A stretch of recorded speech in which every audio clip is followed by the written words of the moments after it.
Masak tumis udang jeung buncis. Hayu besti tuh nya ieu teh bumbuna cuang dikeuretan aya tomat, aya cabe bendot jeung cengek meh lada nya. Geus kieu mah si bawang beureum jeung bawang bodasna ieu we dibukaan terus dikumbah tong poho. Dikumbah sing bersih nya, geus dikumbah bawang bodas jeung bawang beureumna teh keuretan tuh. Disiksikan maksudna teh. Tuh lamun geus disiksikan kieu mah tinggal digoreng we nya. Tagenkeun ieu teh si katelna tuh minyakan hurungkeun komporna.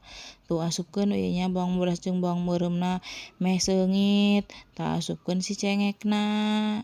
Tuh mun geus kieu mah udangna heula nya nu diasupkeun.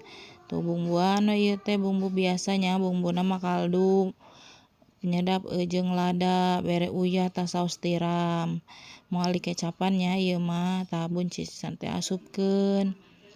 Tuh tinggal meresep we antepkeun. Geus kieu mah bere tomat jeung bawang daun besti tuh meh tambah mantap. Tuh geus asak mah pareuman we komporna teh. Parinkeun ka dieu kana wadah tuh geus asak. Tuh hayu besti nuhun tos nongton videona.